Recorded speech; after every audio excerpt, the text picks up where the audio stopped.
PL convoca nova coletiva de imprensa e apresenta relatório ao TSE questionando urnas eletrônicas. Alexandre de Moraes encontra comandantes estaduais da PM para discutir protestos e eleições. E você vai ver também.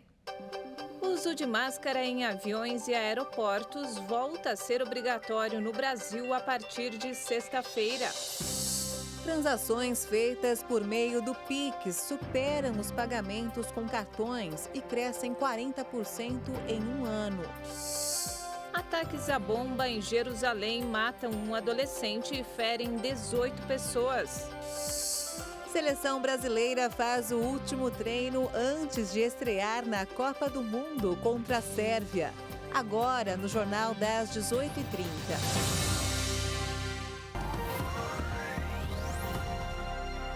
Olá, boa noite. São 18 horas e 31 minutos pelo horário de Brasília. Boa noite. Você acompanha agora as principais notícias do Brasil e do mundo desta quarta-feira. E em entrevista coletiva, agora há pouco, o presidente do PL, Valdemar Costa Neto, explicou alegações sobre supostas falhas das urnas durante eleições e afirmou que o partido mantém o pedido de anulação de parte de votos de urnas apenas no segundo turno das eleições.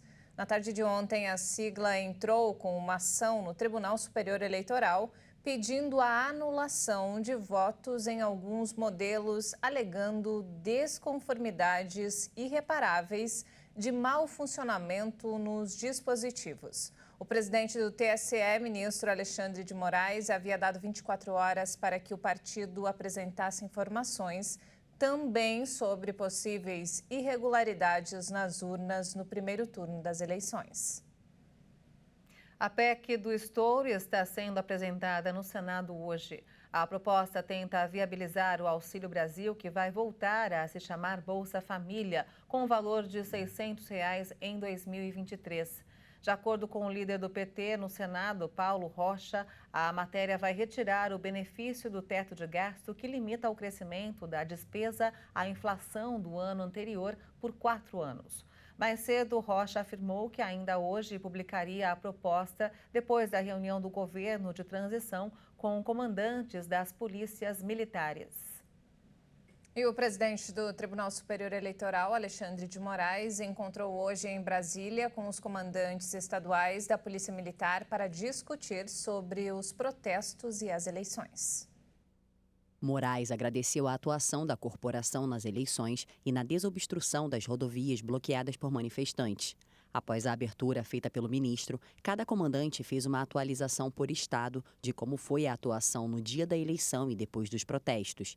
Os estados do Rio Grande do Norte, Paraná e Santa Catarina não foram representados pela corporação. O ministro prometeu aos policiais a medalha de Ordem ao Mérito do TSE em homenagem.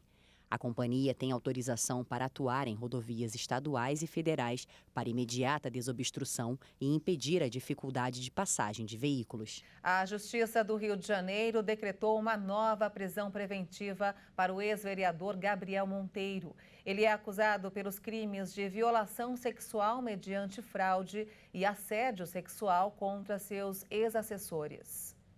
Monteiro está preso desde o último dia 7 de novembro na zona oeste do Rio por estupro de uma vendedora.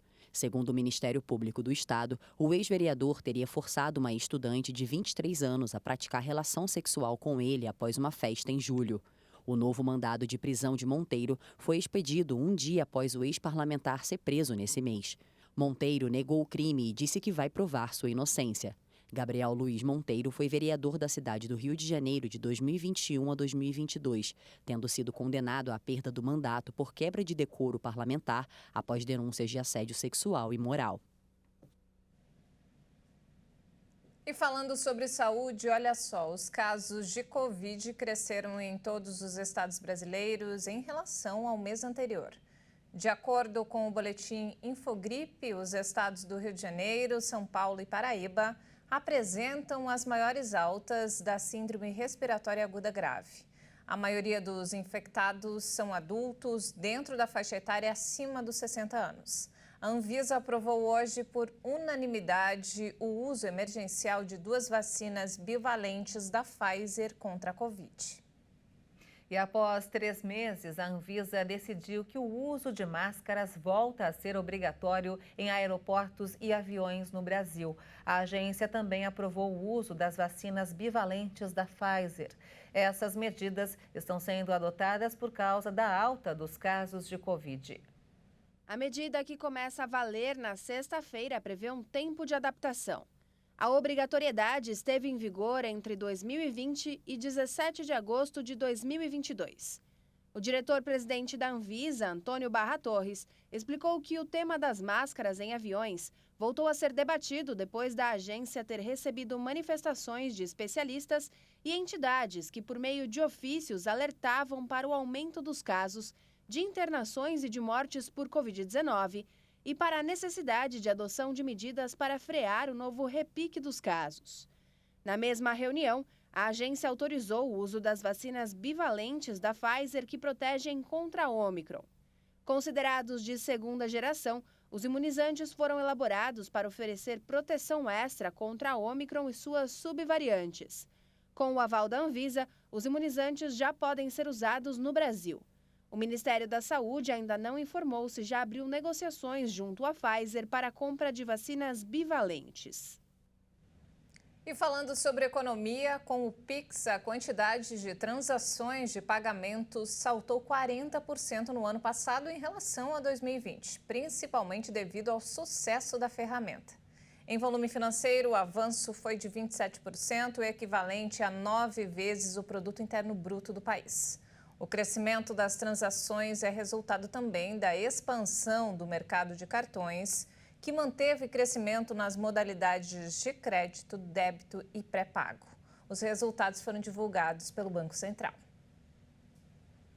E vamos agora ao mercado financeiro. O dólar fechou em leve queda nesta quarta-feira, com os investidores de olho na possível formalização da PEC da transição e diante da ata do Federal Reserve, o Banco Central dos Estados Unidos, divulgada à tarde. A moeda norte-americana caiu 0,05% e encerrou o dia cotada a R$ 5,37 na venda. A campanha de renegociação de dívidas para contratos Você no Azul vai até o dia 29 de dezembro e oferece descontos de até 90% das dívidas. A repórter Bruna de Jaime tem mais informações.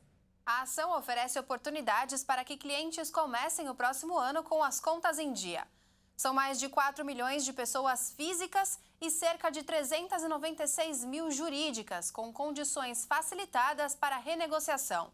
A campanha, que começou em outubro, já atendeu mais de 100 mil contratos.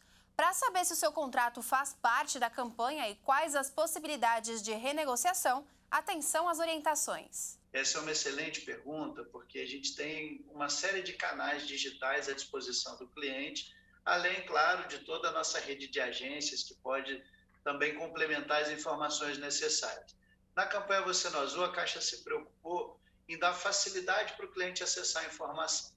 Então, a primeira coisa que o cliente precisa fazer para saber se o contrato dele está contemplado é acionar o nosso site através do caixa.gov.br/Você no Azul. Ali ele tem a informação através do CPF dele, se o contrato dele está contemplado, ou se ele não tiver acesso ao site ou quiser fazer o contrato de outra forma, ele pode nos acionar também através do WhatsApp Caixa. A gente tem um canal via WhatsApp e ele ali tem uma das opções de atendimento específica para a campanha Você no Azul. O número do WhatsApp Caixa é o 0800 104 0104 e também temos à disposição o canal telefônico. Aqui em São Paulo, na Grande São Paulo, através do 4004-0104, ele pode ligar e será atendido informando o seu CPF. Ele também vai poder confirmar se o seu contrato está contemplado na campanha Você no Azul. A expectativa da campanha é renegociar mais de 1 bilhão em dívidas. Na campanha, são habilitados para renegociação cerca de 70% dos contratos por meio do site, aplicativo Cartões Caixa e WhatsApp Caixa.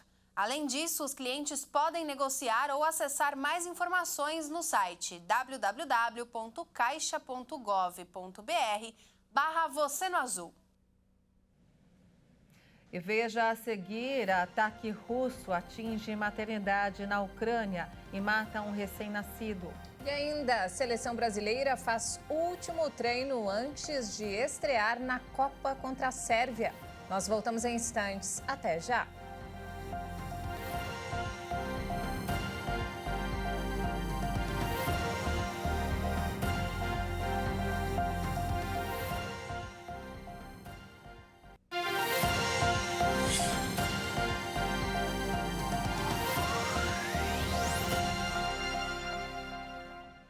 E nós estamos de volta, 18 horas e 43 minutos pelo horário de Brasília. Pelo menos 3 civis, incluindo um recém-nascido, morreram em novos bombardeios russos na Ucrânia, o que levou o presidente Volodymyr Zelensky a acusar Moscou de provocar o terror em seu país. Enquanto isso, o Parlamento Europeu declarou a Rússia como país promotor do terrorismo. O Serviço Ucraniano de Emergência informou que uma maternidade na região de Zaporízia, no sul da Ucrânia, foi destruída por um ataque com foguetes nesta madrugada. O corpo de um médico foi tirado dos escombros e a mulher em trabalho de parto foi removida do segundo andar com a ajuda de uma escada. Infelizmente, um bebê de 2 dias de vida morreu. Outras pessoas também morreram em ataques russos registrados nas últimas horas. O presidente Volodymyr Zelensky acusou Moscou de provocar o terror na Ucrânia e disse que a Rússia terá que prestar contas por todos os danos que fez ao país. A Organização Mundial da Saúde anunciou que registrou mais de 700 ataques contra centros de saúde ucranianos desde o início da invasão russa em fevereiro e destacou que isso é uma clara violação do direito internacional humanitário. O plenário do Parlamento Europeu aprovou hoje uma resolução que qualifica a Rússia como país promotor do terrorismo por sua guerra contra a Ucrânia e pediu aos 27 países do bloco que acompanhem o reconhecimento. A resolução também identifica a Rússia como um estado que usa meios terroristas. Após a votação, o site do parlamento foi alvo de um ataque cibernético reivindicado por um grupo pró-Kremlin. E olha só, um tiroteio na loja de departamento Walmart, na Virgínia, nos Estados Unidos, deixou ao menos 7 mortos. Entre as vítimas está o atirador. As investigações apontam que o atirador era um funcionário ou ex-funcionário da loja, que teria atirado contra os ex-colegas e, em seguida, disparado contra si mesmo. Os policiais responderam ao chamado faltando menos de 1 hora para o fechamento da rede, pouco depois da meia-noite, e, ao chegar ao local, encontraram as vítimas e as evidências do tiroteio. Um centro de apoio foi criado no Chesapeake Conference Center para reunir familiares imediatos e contatos de emergência das vítimas que estavam na loja. O Departamento de Armas de Fogo e Explosivos está auxiliando a polícia local na investigação no Walmart. Dia de tensão em Jerusalém com 2 atentados com bombas em pontos de ônibus. O ataque provocou uma morte e deixou vários feridos. A polícia de Israel classificou as explosões de ataques e informou que uma das pessoas atingidas não resistiu aos ferimentos. A primeira explosão destruiu uma proteção de metal atrás do ponto de ônibus. Quando a polícia chegou ao local da explosão, uma segunda foi ouvida em uma área próxima. O primeiro-ministro Yair Lapid convocou uma reunião de emergência na sede do Exército para avaliar a situação.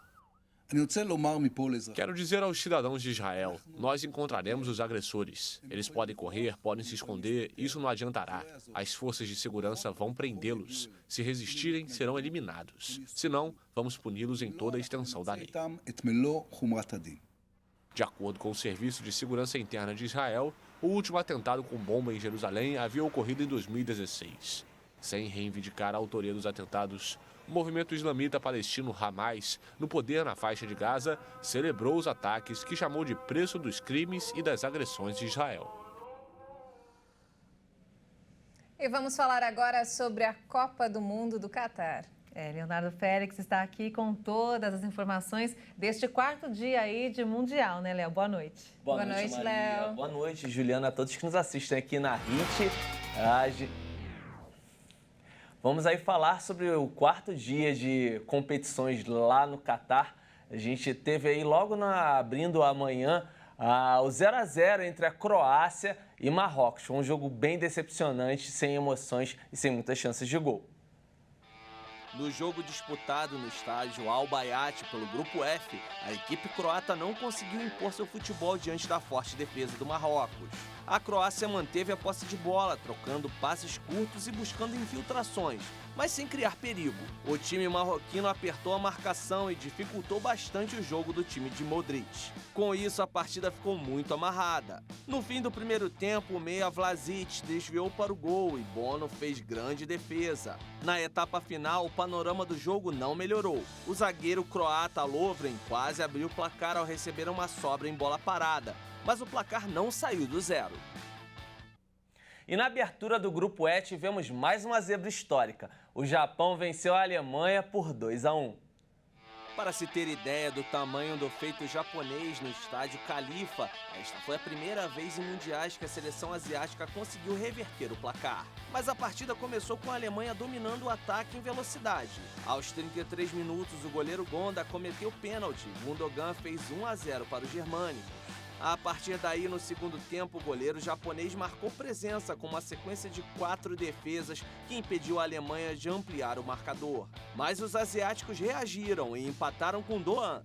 Asano, que saiu do banco, superou o goleiro alemão Neuer para a festa da torcida japonesa. E na segunda partida do Grupo E, teve show espanhol. A Fúria aplicou 7-0 na Costa Rica. A Espanha desfilou, estilo tic-tac, e dominou completamente o jogo. Logo aos 10 minutos abriu o placar com a cavadinha de Dani Olmo sobre o goleiro Navas. Aos 20 minutos, Asensio ampliou. 10 minutos depois, o terceiro, com Ferran Torres, de pênalti. No segundo tempo, Torres marcou mais uma vez. Gavi fez o quinto. Já no fim, Soler e Morata fecharam o baile espanhol. O 7-0 entrou para a história. Foi a maior goleada da Espanha em mundiais. Olmo fez o 100º gol da seleção em Copas.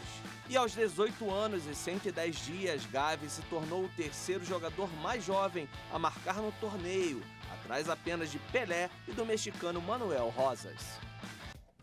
E terminou agora há pouco em Al Rayyan, Bélgica 1, Canadá 0, em partida válida pelo Grupo F.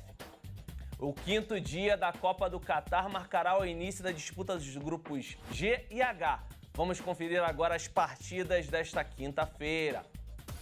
Às 7 da manhã, a gente vai começar o dia com Suíça e Camarões pelo Grupo G, a chave do Brasil. Às 10 da manhã, no Grupo H, tem Uruguai e Coreia do Sul. À 1 da tarde, também pelo Grupo H, duelam Portugal e Gana. E fechando o dia, o jogo mais importante para nós brasileiros. Às 4 da tarde, finalmente, estreia a seleção brasileira contra a Sérvia, no Grupo G. E a seleção brasileira encerrou a preparação para a estreia na Copa contra a Sérvia. O duelo acontece amanhã, como a gente acabou de ver. Vamos lá conferir aí o treinamento da seleção. Mais uma vez, o técnico Tite restringiu o acesso da imprensa à atividade e não mostrou a escalação que utilizará na partida. Os jornalistas puderam acompanhar apenas os 15 primeiros minutos durante o aquecimento no estádio Gran Hamad. Mais cedo, na entrevista coletiva, o treinador brasileiro não disse qual será o time titular. A equipe eu não vou defini-la, não. Por uma questão própria de não dar ao adversário a possibilidade de saber se joga com um ou com outro. Né? De saber, um vai ter um jogador mais agressivo, o outro vai ter um jogador mais de movimentação. Quem também falou à imprensa foi o zagueiro Thiago Silva. O jogador de 38 anos será o capitão do Brasil até o fim da Copa. Em 2018, Tite adotou um rodízio na braçadeira. Perguntado sobre essa responsabilidade, o jogador se mostrou confiante. Eu sempre estive bem preparado para todas as situações. É um momento especial. Agradeço a oportunidade e a confiança da comissão técnica por essa capitania desse jogo. Enfim, estou super preparado, super motivado para poder ajudar da melhor maneira possível. Após a estreia contra a Sérvia, a seleção treina na sexta-feira e no sábado, às 11 da manhã, no horário de Brasília. A atividade de domingo será um pouco antes, às 10h30, sempre no estádio Gran Hamad. O segundo jogo na Copa do Mundo contra a Suíça será no dia 28, segunda-feira que vem, à 13h. E ainda falando sobre a Copa do Mundo, a paixão pela seleção brasileira vai muito além das nossas fronteiras. Nas ruas do Catar é possível ver pessoas de diferentes nacionalidades torcendo pelo Brasil. É isso mesmo, Juliana. São estrangeiros, como os indianos, por exemplo, que vão reforçar a torcida pelo Hexa do Brasil. 22 jogadores, bola em campo e aí apita o árbitro. Mas calma, peraí, futebol sem torcida? Volta tudo. 22 jogadores, bola em campo, milhões de torcedores pelo mundo e agora sim, apita o árbitro. A Copa do Mundo Qatar 2022 começou e mais do que a experiência dos jogadores em campo, a torcida pelo país é essencial para ajudar na conquista pela tão sonhada taça.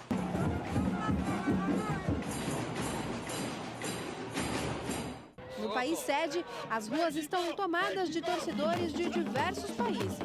Muitos brasileiros, ou melhor, muitos com a camiseta do Brasil. A nacionalidade? Indianos. Os tradutores da Igreja da Graça da Índia, Atmel Kumar e Nikita Kumar, indianos, garantem. Torcer para o Brasil e para a Argentina por lá é coisa séria. Muitos indianos não sabem onde fica o Brasil no globo, mas conhecem o Brasil por causa do futebol. E os indianos são muito apaixonados por futebol.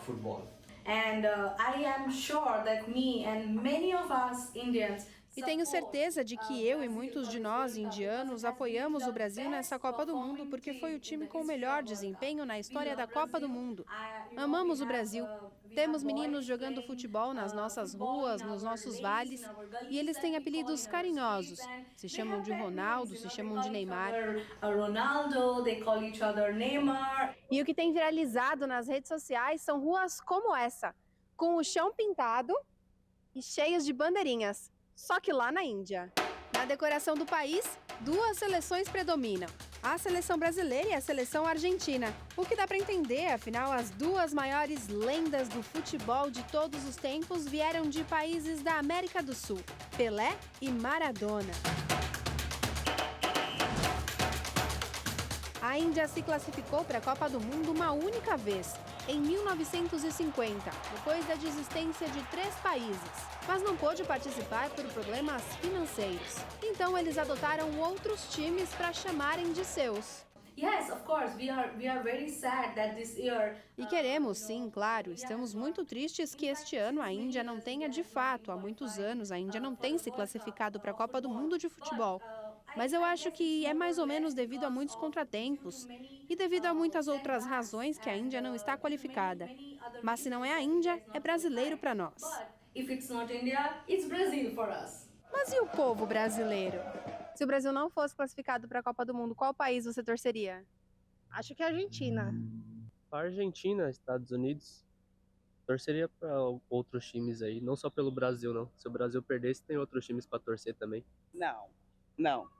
Sou brasileira. Interessante mesmo é ver que a paixão pelo esporte ultrapassa fronteiras e faz com que o clima de Copa seja um dos mais esperados por todos, para poder gritar e torcer sem medo de ser feliz. E de quebra, quem sabe, levar a taça para casa. É isso aí, o Jornal das 18h30 fica por aqui. Uma boa noite para você. Ótima noite para você. Uma boa noite, até amanhã, se Deus quiser, com vitória do Brasil. Isso aí.